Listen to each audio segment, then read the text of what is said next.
안녕하세요. 자, 이번 시간은 이제 제2편 챕터 2 당좌자산입니다. 현금 및 현금 수성자산 이런 부분 있죠. 단원별로 나갑니다. 단원별로. 자, 1번 갑시다. 자, 재무제표에 보고되는 현금 및 현금성 자산에 해당되지 않는 것은 그랬죠. 지폐, 동전, 정기예금, 정기적금, 얼라리. 정기예금, 정기적금은 특별한 조건이 없다면 단기금융상품이죠.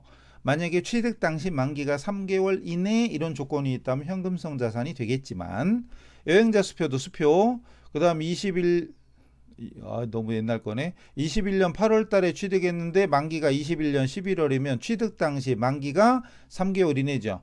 취득 당시 만기가 3개월 이내. 예전 기출문제 날짜 그대로네. 어쨌든 3월 이내니까 현금성 자산이 됩니다.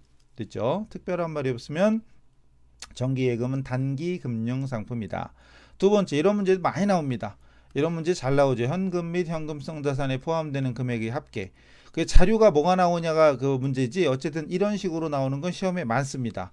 그렇다고 여기다 문제를 여러 개, 뭐 10개, 20개 넣는 건 별로 의미가 없어서 뭐 대표적인 문제 하나씩 정도 이렇게 넣은 거라고 생각하시면 됩니다. 자, 먼저 현금 들어가죠. CD인데 만기가 6개월이야. 그럼 이건 아니죠. 아까 위에처럼 이게 양도성 예금 증서가 CD잖아요. CD. 그래서 요거는 취득 당시 만기가 3개월 이내면 현금성 자산이지만 6개월이면 단기금융상품 물어본 게 아니죠. 당좌예금 들어가고 자기야 수표 들어가고 단기 대여금 당연히 안 들어가죠. 외상매출금, 매출채권, 정기적금도 날짜 특별한 언급이 없으면 안 들어갑니다. 결론은 3개네. 예 이렇게 3개. 이렇게 3개니까 180인가요? 2번이겠네요. 되겠죠? 그 다음 당좌자산. 당좌자산에 대한 설명으로 옳지 않은 걸 찾으랍니다. 틀린 거. 자, 단기금융상품과 장기금융상품의 기준은 보고기간 말 현재, 다른 말로 결산일 현재 1년 이내에 도래하는지 여부. 1년 이내면 단기, 1년 초과면 장기. 당연한 거죠? 두 번째, 현금성 자산이란 큰 거래 비용 없이 현금으로의 전환이 용이하고 쉽고 이자율이 변하더라도 값어치가 변할 위험이 적은, 경미한 적은 금융상품으로서 취득 당시 만기가 3개월 이내인 것이다. 아주 친절하게 자세히 설명되어 있죠. 맞지요? 단기매매증권을 공정가치법, 시가법으로 평가하는 경우 단기 공정가치 변동에 따른 공정가치와 장부금액의 차익, 즉 평가이익이나 손실, 줄여서 평가손익이라고 하죠. 평가손익을 기타 포괄손익에 반영한다는 아니잖아요. 단기매매증권이잖아요. 그럼 이거는 단기손익이죠. 단기손익에 반영하는 것이고 평가손익을 기타 포괄손익으로 하는 것은 매도가능, 그죠? 매도가능 증권 평가손익이죠. 답 나왔고, 외상매출금 발생은 외상매출금 차변이다. 자산 증가, 자산의 증가는 차변이니까 자산의 증가 차변, 외상으로 매출하면 외상값 발생, 채권 발생이니까 자산의 증가입니다. 됐죠? 넘어가네. 넘어가면 또 뭐다냐? 자, 유가증권의 양도에 따른 실현 손익을, 유가증권의 양도, 매각 또는 처분 이런 거죠. 실현 손익을 인식하기 위한 원가 산정 방법으로 가장 합리적인 건 뭐다냐? 이게 뭔 얘기인지 모를 수도 있어요. 이러면 안 되는데. 자, 가장 기본은 평균법 또는 개별법, 평균법, 개별법 또는 이동평균법 또는 기타 합리적 방법에서 결국은 선입이나 후입. 이게 뭐 얘기하는 거냐? 마치 재고자산 팔을 때, 상품 팔을 때 먼저 들어온 게 먼저 나가는 걸로 보냐? 선입선출. 나중에 들어온 게 먼저 나가는 걸로 보냐? 후입선출. 평균 단가 구해서 하는 거냐? 평균법, 이동평균법, 총평균법 이런 것들. 이거 얘기하는 거예요. 그래서 양도에 따른 신의 손익을 인식하기 위해서 평균법, 이동평균법, 총평균법, 개별법 또는 기타 합리적 방법을 적용한다. 이런 게 나와 있습니다. 기본서에 있어요. 나는 없는디? 그럼 그 책 버려요. 정해법, 정률법, 이중체감법. 근데 솔직히 이런 건 다 딱 봐도 감가상각 방법이잖아요. 너무 쉬운 거지 이런 건. 너무 쉬운 겁니다. 그 다음 5번. 유가증권에 대한 설명 중 잘못된 걸 찾으랍니다. 유가증권은 취득한 후에 만기 보유, 단기 매매 그리고 매도 가능 증권 중 하나로 분류된다. 맞는겨, 틀리는겨? 자, 원래 하나가 또 빠지긴 했어요. 그죠? 왜냐하면 또 하나가 있잖아요. 주식일 때는 단기 매매 매도 가능, 또 하나가 지분법 적용 투자 주식 G2가 있죠. G2가 있어요. 그 다음 채무증권일 때는 단기 매매 매도 가능 만기 보유가 있죠. 어쨌든 근데 지분법 투자 주식이 없어요 지금. 근데 이것 중에 하나니까 요게 좀 빠졌어. 서운해 삐지겠죠. 어쨌든 잘못됐는데 잘못됐으니까 벌써 답인가? 일단 가보죠. 만기 보유증권이 1년 이내 만기가 도래하면 유동자산으로 분류한다. 맞죠? 참고로 그러면 실기에 가면 이제 매도 가능 증권도 마찬가지인데 매도 가능 증권을 검색하면은 178하고 아니지 앞에 붙어 해야지 참 잠깐만요 123인가 120 코드를 외우라는 얘기는 안 했어요. 123하고 178번이 뜨고 만기 보유 증권을 검색하면 124번하고 181번인가 이렇게 뜨죠 아마. 코드가 틀릴 수도 있어요. 신경 쓰 코드 외우라는 얘기가 아니라 중요한 건 위에 거. 위에 거는 유동 자산이고 밑에 건 비유동 투자 자산이잖아요. 원래는 만기 보유 증권은 투자 자산입니다. 투자 자산. 그런데 1년 이내에 만기가 도래한다면 유동 자산으로 분류하죠. 계정 과목은 똑같은데 181번에서 124번으로 갈아타는 거지. 그래서 우리 실기할 때 이런 게 나오는 경우도 있잖아요. 몰라요? 그럼 공부 안 한 건디? 이론하고 실무 강의를 카페에 와서 얼른 들으세요. 들으셔야 돼. 그럼 맞는 거죠. 근데 여기서 만약에 1년 이내 만기 도래하면 단기 매매 증권으로 분류한다. 이러면 틀린 거죠. 그건 무조건 틀린 겁니다. 그다음 지분증권, 주식이 만기 보유증권으로 분류될 수는 없다. 왜? 주식은 만기라는 게 있을 수가 없잖아요. 주식은 만기가 없어요. 만기라는 말 자체는 채권에만 존재하는 겁니다. 맞고 그다음 채무증권이 채권이 단기 매매증권으로 분류되는 경우는 없다? 그런 게 어디 있어? 아니 단기 매매증권 될 수 있잖아요. 단기 매매 매도 가능 만기 보유. 이 채권일 때는 단기 매매 매도 가능 만기 보유가 있고 주식일 때는 지분증권, 주식일 때는 단기 매매 매도 가능 그리고 지투 지분법 적용 투자 주식. 그럼 이건 확실히 틀렸네. 그럼 만약에 다른 시험은요. 다른 시험은 이런 경우에 1번에 요 내용이 빠졌으니까 좀 삐질만 하죠. 그죠? 근데 이거를 틀렸다라고 잘못됐다라고 하는 경우는 좀 드물고 1번은 세모라면 4번은 X죠. 그럼 이럴 때는 여지없이 답이 그냥 4번이에요. 근데 우리 시험은 관대하다. 결론은 1번과 4번을 모두 정답으로 처리했습니다. 우리 시험은 모두 정답. 1번과 4번 복수 정답이에요. 복수 정답으로 나왔습니다. 요거 빠진 건 분명히 잘못은 됐으니까. 근데 우리 시험이 아니고 다른 시험이라면 이럴 경우에 그냥 4번만 답으로 하고 1번은 그냥 넘어가는 경우가 많습니다. 그러니까 확실하게 잘못된 거. 조금 잘못한 게 있고 완전히 잘못된 게 있으면 완전히 잘못된 게 정답이야. 근데 우리 시험은 이러면 이 신청 겁나게 하기 때문에 결국은 1번, 4번 다 정답이 됩니다. 둘 다 정답으로 인정이 됐어요. 6번. 이론 설명 계속 나오죠. 유가증권에 대한 설명인데 틀린 걸 찾으래요. 어음이나 수표는 그 자체가 매매 대상이 아니다. 회계상 유가증권이 아니다. 맞죠? 회계상 유가증권 아니에요. 원래 유가증권이라는 건 값어치가 있다. 가치가 있다라는 뜻이죠. 있을 유자에 가격 가짜. 어떻게 쓰지? 이것은 하도 오랜만에 쓰니까 까먹었네. 죄송해요. 까먹었네. 요즘 늙어서 사람 이름도 기억 안 나더니 한자도 까먹었네. 약자는 생각나는데 죄송해요. 괜히 얘기했네. 못 들은 걸로 하세요. 늙으면 이게 문제야. 가치가 있다 이게 뜻이야. 그럼 원래는 가치가 있는 거는 수표 어음도 들어가요. 원래 유가증권이라면 들어가. 근데 문제는 회계상 유가증권이다 그러면 주식이나 채권 이런 걸 얘기하는 거예요. 근데 원래 원래 유가증권이 개념에는 어음수표도 들어가고 주식 채권도 들어가고 또 하나 있어요. 화물상환증이나 선화증권 이런 것도 원래는 유가증권이에요. 값어치가 있는 증서니까. 가치가 있는 증서니까 이제 또 가짜가 떠오르네. 참말로. 어쨌든 근데 중요한 건 회계상 유가증권에는 주식과 채권만 들어갑니다. 그래서 이런 물품증권이나 금전증권 이걸 금전증권이라고 하거든요. 이런 것들은 회계상 유가증권이 아니다. 맞는 겁니다.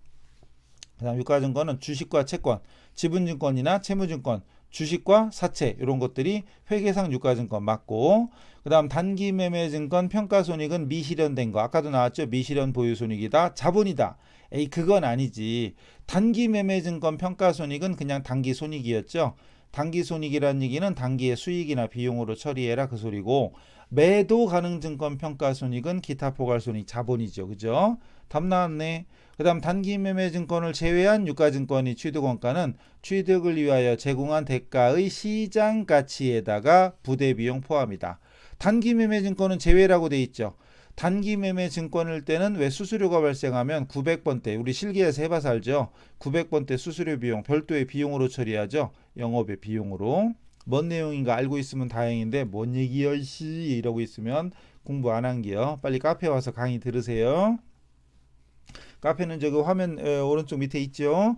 네이버 카페 검색하시면 됩니다. 그 다음 단기 매매 증권 주식 A와 B가 있어요. 채권이구나 이건. 주식과 채권이 있어요. 근데 22년 10월, 22년 12월, 23년 12월인데 23년 12월 현재 평가손익을 구하래요. 자, 평가손익 구하는데 자, 단기 매매 증권이잖아요. 그럼 단기 매매 증권은 수시로 사고 팔고 이런 거죠. 물론 우리 문제 나올 때는 한 번 사면은 다음 연도까지 계속 가. 근데 원래 이론적으로 단기 매매 증권은 수시로 사고 팝니다. 그러면은 전년도 말 12월 말 현재 취득 원가를 공정가치로 평가를 했겠죠. 그럼 장부는 이미 원가는 장부상은 지워졌어. 그럼 요게 장부 금액으로 남아 있어요. 전년도 말 공정가에. 그리고 이번 연도에 얼마로 평가됐냐? 이번 연도에 여기는 15,000원 떨어졌고요. 공색에 띄고 15,000원. 여기서는 올랐네? 6,000원이 올랐네? 올랐네. 그럼 플러스 마이너스 하면 마이너스 9,000이죠. 마이너스 9,000원 손실입니다. 이걸로 끝이에요. 마이너스 9,000원 이걸로 끝입니다. 됐죠? 그러니까 주식이든 채권이든 따로 하는 게 아니라 만약에 이익하고 손실하고 이익을 따로 적어도 결론은 손익에 미치는 영향은 9,000원 손실 똑같죠. 따로따로. 자, 주의할 점은 단기말이죠. 정확히는 단기말 공정가치에서 왜 이리고 너무 벌렸네. 단기말 공정가치에서 전기말 공정가치를 뺀 나머지 전기말 공정가치를 뺀 나머지가 평가손익이 됩니다. 취득원가 아니에요. 만약에 22년도였다면 취득원가와 공정가치를 비교해야 되겠죠. 근데 지금 이 문제는 1년이 지났어 또. 그러면 장부금액은 전기말 공정가액이 장부에 적혀있는 금액이 됩니다. 그게 바로 무슨 법이다? 공정가치법 또는 시가법. 공정가치법이잖아요. 공정가치법으로 평가를 할 때는 기말 공정가액이 장부금액이다. 그럼 이번 연도 결산을 마치고 나면 이 금액이 장부금액이 되는 거죠. 또 장부금액은 그때그때 결산 때마다 기말 공정가액으로 평가가 됩니다.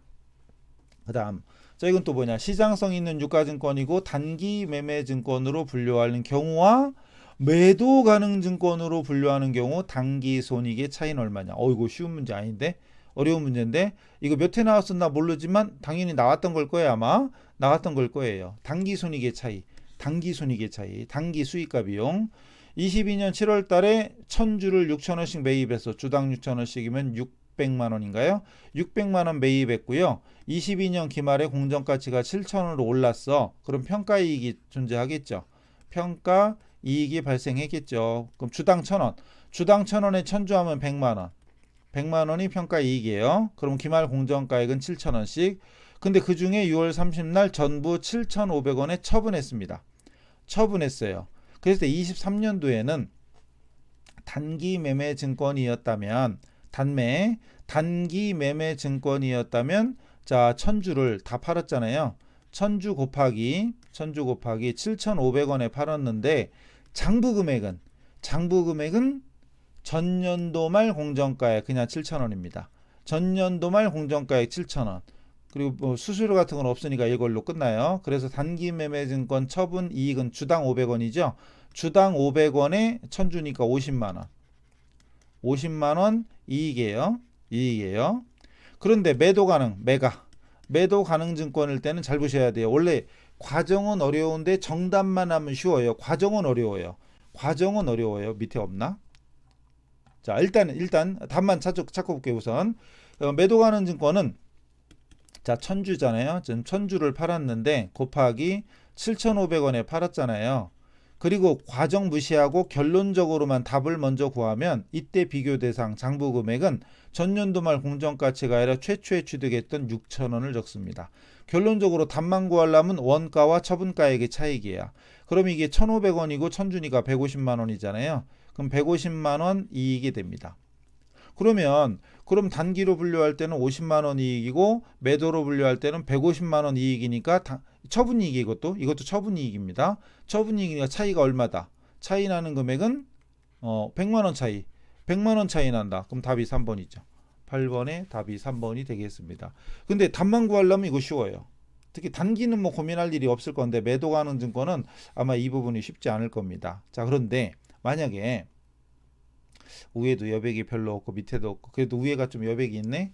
자, 만약에 매도 가능 증권을 회계 처리할게요. 회계 처리까지 해드린다면 22년 7월 1일 날 매도 가능 증권 매가 천주에 600인가 만 단위로 할게요. 600만 원이죠.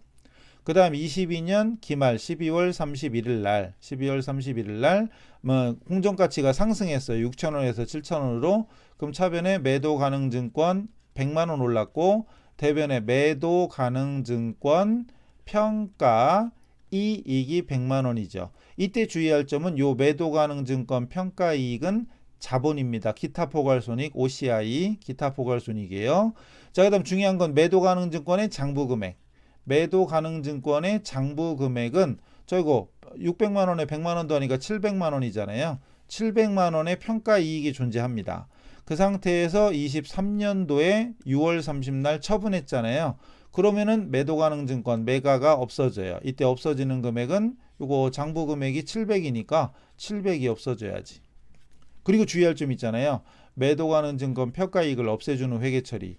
이 회계 처리까지 여러분 머릿속에 있어야 이론 공부를 제대로 한 겁니다. 평가이익을 없애주고 자, 처분가액은 현금으로 가정합시다. 그냥 현금으로 가정하고 금액은 7,500원씩이니까 750만 원.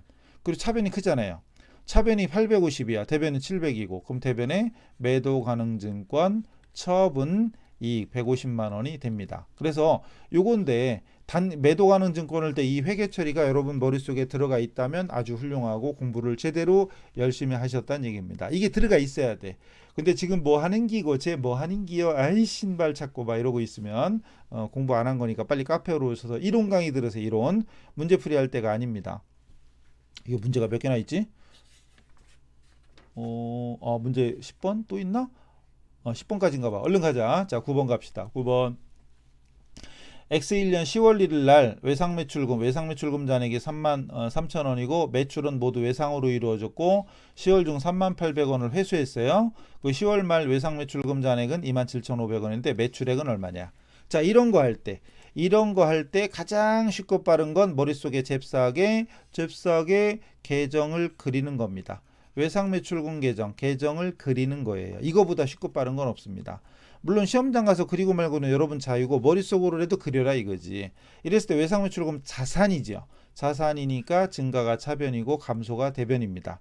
이 T 계정 구조로 안 하고 그냥 눈으로 보면서 얼마야 이렇게 하는 사람도 있겠지만 원리상 논리적으로는 이렇게 계정 구조를 이용하시는 게 가장 쉽고 빠릅니다. 나는 이렇게 안 풀어요. 그래도 이렇게 배우려고 노력해 보세요. 그러면 어디서 요거 안 먹을 거예요. 아마 합격은 얘기할 것도 없고. 자, 자산이니까 기초잔액 즉 전기 2월이 차변이고요. 기초가 차변이면 기말은 당연히 대변이고, 그리고 외상 매출이니까 차변에 글자 그대로 외상으로 매출하면 외상 매출금이 증가하잖아요. 차변이지. 그리고 외상대금 회수되면 외상 매출금 감소되니까 대변. 그리고 이 문제는 없지만 돈 떼인 거 대손이 있죠. 대손. 이 문제는 없지만 숫자만 자 33,000원 10월 1일 날짜 두 개 있으면 1이라고 말일 있잖아요. 그럼 빠른 날이 기초지 뭐. 빠른 날이 기초. 그럼 여기가 33,000원 그리고 38,000원이 회수됐대. 그럼 회수액은 대변이잖아요. 대변 30800. 그 다음 이건 기말잔액이죠. 기말잔액이 있지로 되게 좋아해요. 있지로. 그러면 외상 매출액이 얼마냐 이 문제잖아요. 그러니까 저는 설명을 위해서 한글도 막 썼지만 시험 볼 때는 숫자만 따다다닥 잽싸게 넣으면 되죠. 따다닥 세 번만 넣으면 돼. 대변합계는 58300이죠. 차변합계 33을 빼. 그럼 빼면은 253이네. 253 어디 갔니? 여기 있네. 253. 됐죠? 253. 이런 식으로 계정 구조를 그리는 게 가장 쉽고 빠릅니다. 이거보다 쉽고 빠른 거 없어요. 물론 한글로 쓸 필요 없고 숫자만 넣으면 돼. 숫자만. 물론 이 구조가 머릿속에 들어가 있다면 그걸 기초잔액의 매출액. 물어본 게 매출액이니까 이것도 차변이고 이것도 차변이면 눈치학상 대변을 먼저 봐. 그럼 대변의 회수액하고 기말잔액을 먼저 계산기 두드린 다음에 기초를 빼면 되죠. 뭔 얘기인지는 해보고 여러분이 그 계정 구조를 알면 할 수 있어요. 자, 이것 한 번 더 갑니다. 10번. 대손 충당 관련 자료이고요. 단기의 대손 충당금으로 설정될 금액을 물어봤어요. 이것도 자, 여러분 푸는 방식이 이렇게 안 될 수도 있지만 웬만한 건 계정 구조를 활용하는 것이 사실은 가장 확실합니다. 대손 충당금 계정을 그릴 수 있어야 돼. 얘는 본질적으로 자산의 차감 항목 마이너스 항목이죠. 자산이 원래가 차변이야. 근데 얘는 대변이죠. 그럼 반대쪽이니까 대변이 증가, 차변이 감소. 즉 기초 잔액은 대변에 옵니다. 그리고 기초 잔액이 대변이면 기말 잔액은 차변이고, 그리고 대변의 추가 설정. 내용은 추가 설정. 바로 이 문제에서 물어본 게 추가 설정 이거잖아요. 대손 충당금으로 설정될 금액이 됐으니까. 근데 추가 설정을 다른 말로 또 문제 나올 때 뭐라고 나오냐? IS 손익계산서상 대손 상각비가 얼마냐 이렇게 물어볼 때도 있어요. 그리고 차변은 대손 발생이죠. 대손이 발생하는 게 차변입니다. 여기까지가 진짜 기본의 기본. 이것만 머릿속에 집어넣어도 또 더군다나 나중에 언젠가는 세무일급도 할 수 있잖아요. 세무일급에서도 아주 중요합니다. 그리고 드물지만 대손이 발생하는 게 차변이면 대손됐다가 회수되는 게 있을 수도 있잖아요. 대손됐던 걸 회수할 때 상각채권 추심이 있어요. 그 다음 추가 설정이 있을 때도 있지만 반대로 환입시킬 때도 있을 수도 있겠죠. 같이 나올 리는 없고 추가 설정 아니면 환입이니까. 이게 대손충당금 계정의 구조입니다. 그래서 대손충당금 계정 구조를 머릿속에 그려서 알아두시면 굉장히 좋겠지요. 자, 그럼 여기 기초의 수정전 매출 채권은 30이고 충당금은 18,000. 기초가 18,000원이에요. 그리고 만원 단위인 거 보니까 공색에 띄고 적으면 18만 적으면 되겠죠. 18. 눈치껏 하면 돼요. 그리고 단기 중 외상 매출금 중에 15,000원이 대손 확정됐다. 대손 발생 15,000원. 공색에 띄고 그 다음 전년도에 대손 처리한 것 중에 만원이 회수되었다. 회수된 거 요거 대변 회수된 거. 그리고 단기말 충당금 잔액은 21,000원이다. 기말 잔액이 21,000원. 이때 여기서 중요한 거 이 기말 잔액이 다른 말로 풀어서 하면 단기말 대손 추정액, 추산액이죠. 단기 말에 대손될 걸로 추정되는 금액은 21,000원이다. 근데 기말이 되기 전에 여기까지가 기말 되기 전에 잔액이죠. 여기까지가 기말 되기 전에 그럼 대변합계는 28,000원, 차변합계 15,000원. 그럼 잔액이 얼마예요? 13,000원이잖아요. 그럼 수정전 잔액은 13,000원인데 21,000원 설정해야 돼. 그럼 추가로 설정할 게 얼마냐? 8,000원이지. 그럼 대차 비교해봐요. 차변합계 36,000원, 대변합계도 36,000원이 되려면 8,000원 써야지. 결론은 8,000원. 요것이 우리가 추가로 설정해야 될 대손충당금, 또는 다른 말로 손익계산서에 대손상각비로 기록할 금액이 얼마냐. 이거 분개하면 차변의 대손상각비, 대변의 대손충당금이잖아요. 이 내용을 이해한다면 공부를 제대로 했다는 얘기고, 모르겠어 그러면 이론 좀 더 하시고 카페로 오세요. 강의실 듣고 오세요. 그리고 단기말 잔액이 단기말 추산액이면 또 눈치약상 요 기초 잔액은 전기말 추산액이지. 전기말 대손 추산액이 되는 거죠. 예를 들어 전년도에 외상매출금이 30만 원인데 18,000원 설정했으면 되게 많이 했네. 368 6%나 설정한 거야. 원래 세법에는 1%밖에 인정 안 되잖아요. 근데 6%야. 그럼 만약에 6%예요. 근데 여기서 지금 21,000원 나왔잖아요. 근데 예를 들어서 진짜 문제를 거시기하게 좀 심하게 되잖아요. 그럼 만약에 이렇게 내는 거야. 여기는 단기말 충당금이 얼마라고 써 있는데 그렇게 안 써 있고, 만약에 if예요. 만약에 이렇게 써 있어. 단기말, 기말 외상 매출금 잔액이 만약에 이거 21,000원이 딱 맞추려면 안 되니까, 딱 맞추려면 힘드니까 그냥 만약에 30만 원, 80만 원이야. 80만 원이고 기말 대손 충당금을 예를 들어서 2% 설정한데, 예를 들어서. 그럼 여러분이 알아서 외상 매출금의 2% 곱한 금액을 기말 잔액. 그럼 16,000원이지. 여기다 16,000원 넣어야 돼요. 그럼 여기다 16,000원 넣으면 31,000원. 31,000원 되니까 그러면 3,000원이 답이 되겠네. 이런 식으로. 그럼 이렇게 나올 수도 있어요. 이렇게. 그럼 단기말 추산액을 내가 알아서 구해서 여기다 집어넣는 경우도 있고, 여기는 고맙게도 써 있으니까 갖다 때려 넣으면 됩니다. 뭔 얘기인지 아시겠죠? 자, 이 문제를 이해한다는 얘기는 공부 좀 됐다는 얘기고, 모르겠다, 도통 모르겠다 그러면 이론 공부가 아직 부족한 거예요. 물론 우리 시험은 실기 위주 시험이니까 이까이 거 뭐 하나 틀려도 합격할 수는 있어. 근데 합격이 최종 목표냐 아니면 실력을 좀 쌓는 거냐, 이거 조금만 더 생각하시고. 자, 그 다음 문제. 자, 말씀드렸다시피 최근 100회 이후 100회 이후에 지금 현재 107회까지인데 최근 것만 90회 때 80회 때 이거는 카페에 보면 기출문제 풀이 강의가 다 있기 때문에 그걸 들으시고요.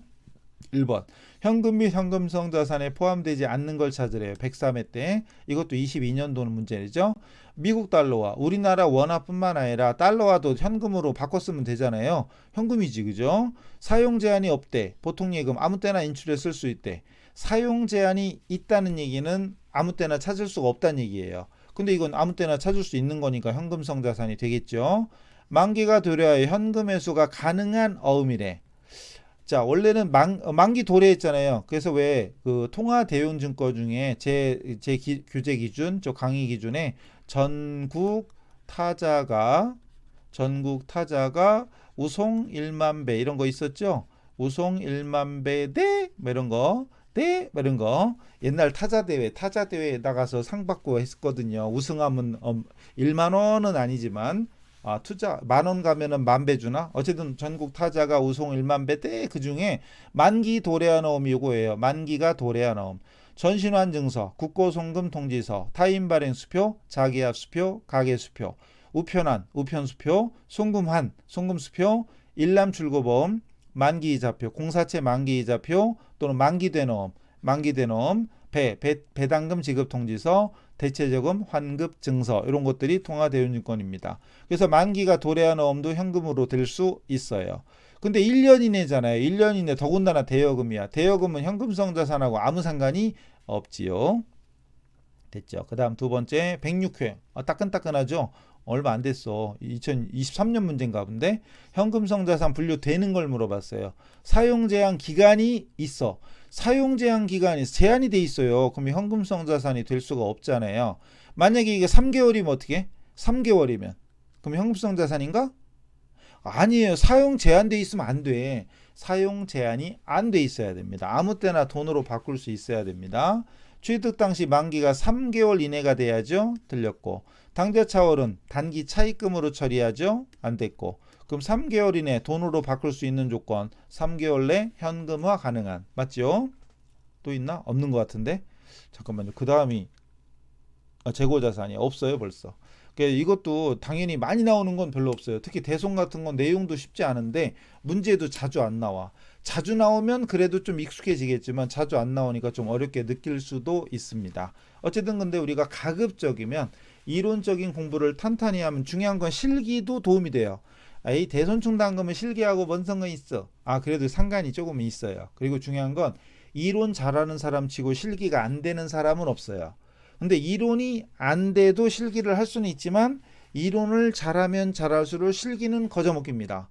그래서 저는 여러분하고 또 비교하면 그렇지만 저는 그래도 오랫동안 해왔고 그래도 이론이 좀 됐잖아요. 그래서 저는 전산세무에게 시험 볼 때 저는 똑같은 급수를 2번 이상 본 적이 있것이요 없것이요? 없죠. 당연히 저는 이론을 알고 있으니까 심지어는 실기 기능을 다 배우지도 않았어. 지금이야 여러분에게 설명드리고 있지만 저는 거의 다른 쪽 강의를 하다 와가지고 솔직히 기능을 다 몰랐어요. 그냥 몰랐는데 옆에 다른 분 강의하는 분 우연히 잘 만나서 그분한테 좀 배운 게 많긴 한데 다 배우지는 못했거든. 그냥 제가 막 눌러보고 막 쳐보고 막 이래가지고 몇 가지를 나중에 배워가지고 이제 써먹었지만 어쨌든 처음에는 뭔지도 모르고 근데 저는 분계라든가 이론을 다 아니까 실기할 때 어려움이 하나도 없죠. 하나는 아니고 하나는 있어. 하나 헷갈린 게 있었어. 저도 있었는데 어쨌든 나머지 다 해결할 정도로 그러니까 이론이 잘 되면 잘 될수록 실기는 그냥 무조건 돼요.